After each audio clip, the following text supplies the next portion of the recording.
सावनेर कृषी उत्पन्न बाजार समितीचे सर्वसाधारण बैठक व शेतकरी मेळावा करण्यात आला। सावनेर संभागातील ग्रामीण क्षेत्र व ग्रामपंचायत शेतकरी, सरपंच यांची उपस्थिती दिसली। काल कृषी उत्पन्न बाजार समितीने 2024 ते 2025 चा अहवाल सादर केला। किमान 5 करोडच्या वर कृषी समितीला फायदा झाला। भाजी बाजारपेठकरिता जागा घेण्यात आली। पुढील काही महिन्यात बाजारपेठ सुरू होणार आहे।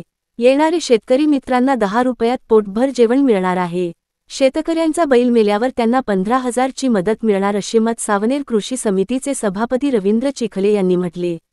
किमान 501 पुरस्कार कृषी उत्पन्न बाजार समितीकडून देण्यात आले। या कार्यक्रमात जिल्हा परिषदच्या माजी अध्यक्ष मुक्ता कोकडे, माजी उपाध्यक्ष कुंदा राऊत, माजी महिला कल्याण सभापती अवंतिका लेकुरवाळे, माजी पशु व सर्वसाधारण युवक कल्याण मंत्री सुनील केदार प्रामुख्याने उपस्थित होते। सुनील केदार यांनी आपल्या मत व्यक्त केला व शेतकऱ्यांना हमी बाजार भाव मिळण्याचा त्यांच्यासाठी सदैव उभा असल्याचे सांगितले। शेतकऱ्यांना त्यांचा पिकाला भाव मिळावा यासाठी सरकार अपयश आहे व सरकार पीक विमा योजना असो की 7/12 कोराचे असो त्यांनी सर्व या गोष्टींचे दुर्लक्ष केले। पण आता शेतकरी आत्महत्या करणार नाही, शेतकरी उपाशी राहणार नाही असे वचन सुनील केदार यांनी केले। नुकत्याच नागपूर जिल्हा काँग्रेस समिती अध्यक्ष यांची नियुक्ती झाली। सन्मान्य अशोक बैरजी, बैठक डोंगरे, बंडू चौधरी, खरेदी विक्री कळमेश्वरचे अध्यक्ष बाबा खोडे, कळमेश्वर बाजार समितीचे सभापती बाबासाहेब केदार जिनिंग प्रेसिंग सहकारी संस्था सावनेर, सावनेर तालुका सहकारी शेतकी खरेदी विक्री संघ सावनेर यांच्या संयुक्त सर्वसाधारण सभेला आपल्या सर्वांचे नेते, महाराष्ट्राचे लोकप्रिय नेते, महाराष्ट्र राज्याचे माजी मंत्री आदरणीय सुनील बाबू केदार साहेब,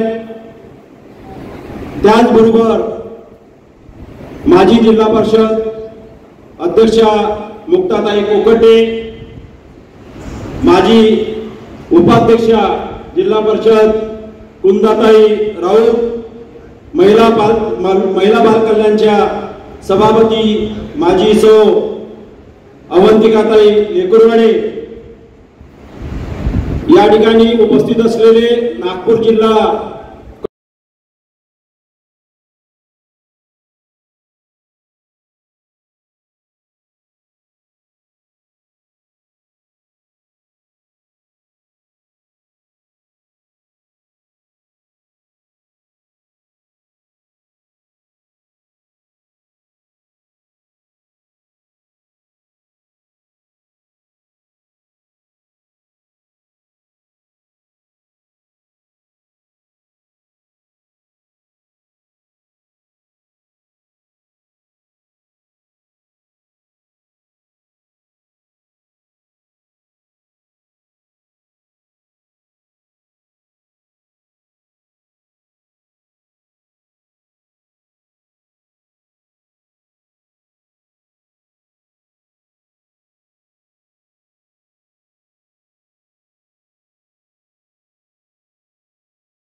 बाजार समितीकडनं घेतलेल्या वार्षिक सभा आहे, त्याबद्दल सावनेर कृषी उत्पन्न बाजार समितीने उत्कृष्ट काम केलं।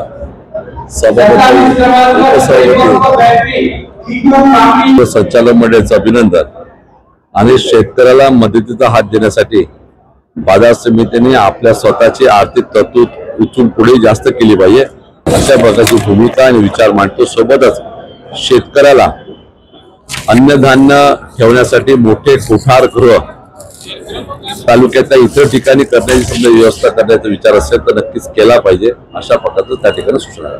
बहुत शेतकरी मरमर मरत आहे आणि त्यांना भाव मिळत नाही, याच्यावर आपलं काय प्रतिक्रिया आहे?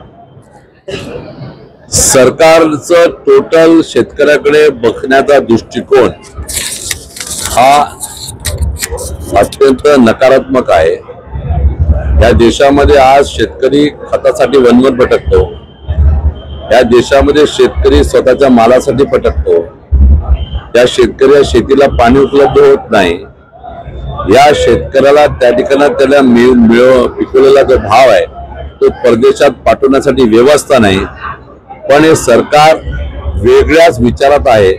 हे सरकार निघालेलं आहे मंदिर बनाव, त्या ठिकाणी भजन करा, पूजन करा, त्या ठिकाणी असलेला महाप्रसाद वाटा आणि लोकांनी रोज भजन पूजन करून पोथ्या वाचत राहा, अशा प्रकारचा देश आता निघालेला आहे. भाऊ, सातबारा कोरा होण्यासाठी आजपर्यंत सातबारा कोरा झालेला नाही. महसूल मंत्र्यांनी आश्वासन दिलं होतं पण तो पण पूर्ण झालेला नाही. हे जे सरकार महाराष्ट्रात आलेलं आहे यांनी शेतकऱ्यासाठी जे जे आश्वासन दिलं होतं, म्हणजे 1 रुपया पीक विमा योजना, 7/12 कोरा, आम्ही त्या ठिकाणी सोयाबीनचे भाव, कापसाचे भाव आणि तुम्हाला मागेल त्याला वीर, मागेल त्याला शेत, हे सगळं त्या ठिकाणी गुंडाळून ठेवलेलं आहे. यांना शेतकरी कपल्लक झाला पाहिजे यांची भूमिका विचारधारा आहे. भाऊ, भाजपाची हिटलरशाही सुरू आहे. नेपाळ सारखा कार्यक्रम इथं झाला पाहिजे असं वाटतं का? बदल झाला पाहिजे पण अराजकता नाही आली पाहिजे. कारण अराजकता समजा आली तर त्याच्यात सगळ्यात जास्त नुकसान गरीब आणि मध्यम वर्गाचे होते. पण बदल झाला पाहिजे आणि बदल ह्या वर्षी होईल असा माझा विश्वास 100% आहे. आज आपल्या कृषी समितीतर्फे सभा घेण्यात आली, काय सांगाल? कृषी उत्पन्न बाजार समितीची 52वी सर्वसाधारण सभा आम्ही या ठिकाणी आयोजित केली. आज शेतकऱ्यांचा उत्साह आणि माननीय बाबासाहेब केदार साहेब यांनी लावलेले झाड वृक्षारोपण, आदरणीय केदार साहेबांच्या मार्गदर्शनामध्ये आम्ही ही बाजार समितीची वाटचाल पुढे नेत असतो. आज बाजार समितीची वाटचाल चांगल्या पद्धतीची आहे. शेतकऱ्यांसाठी 10 रुपयात फुल जेवण आम्ही या ठिकाणी योजना सुरू केली. त्यांच्यासाठी सुखसुविधा ज्या असतात त्या सुद्धा आमच्या इथे अवेलेबल आहे. आलेल्या शेतकऱ्यांना त्याच दिवशी पेमेंट झालं पाहिजे, त्यांच्या मालाचे योग्य मोजमाप झालं पाहिजे आणि शेतकऱ्यांचं हित जोपासण्याचं काम बाजार समिती करत असते. भाऊ, कृषी समितीला सावनेरच्या दर्जा मिळालेला आहे, काय सांगाल? कृषी उत्पन्न बाजार समिती अवर्गाची महाराष्ट्र लेवलवर तालुक्या स्तराची पहिली बाजार समिती म्हणजे कृषी उत्पन्न बाजार समिती सावनेर आहे. आणि तुमच्या सुद्धा आज तुम्ही पत्रकार लोक या ठिकाणी आले, आपल्याला सर्वांना माहित आहे की ते शेतकऱ्यांचा मोठा एक उत्साह असतो आणि एक शेतकरी मेळावा एक काम आहे. शेतकऱ्यांचा एक सण असल्यासारखा आजचा असा एक दिवस असतो आणि मी सर्व मतदारसंघातल्या सर्व शेतकऱ्यांना मी खूप खूप शुभेच्छा देतो. त्यांचं येणाऱ्या या पावसाने कुठल्या प्रकार जागातून येणाऱ्या त्यांच्या उत्पन्नाला चांगला भाव मिळावा आणि त्यांचं उज्ज्वल भविष्यासाठी माझ्यातर्फे बाजार समितीच्या तर्फे संचालक मंडळाच्या तर्फे आम्ही त्यांना शुभेच्छा व्यक्त करतो. भाऊ, काय काय योजना शेतकऱ्यांसाठी आपण राबवणार आहे समोर आणि आज जे स्टॉल लागले होते शेतकऱ्यांसाठी त्याच्यात त्यांचा काय फायदा राहील?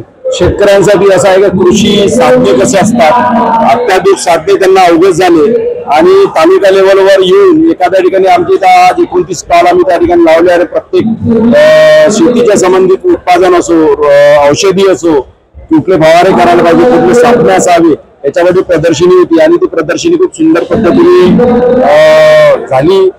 लोकांनी त्याचा खूप लाभ घेतला आणि सकाळपासून आज 11 वाजतापासून सर्व शेतकरी आले. आताही 4:30 वाजले तर शेतकऱ्यांचा त्याचा रिस्पॉन्स चांगला आहे. बक्षीस वितरण सुद्धा आम्ही 500 शेतकऱ्यांना करत असतो लकी ड्रॉच्या माध्यमातून. त्यांचा सुद्धा प्रकार या ठिकाणी सुरू आहे. आपल्या सर्वांच्या चॅनलच्या मार्फत आम्ही सर्व शेतकऱ्यांना त्यांच्या उज्ज्वल भविष्यासाठी शुभेच्छा व्यक्त करतो.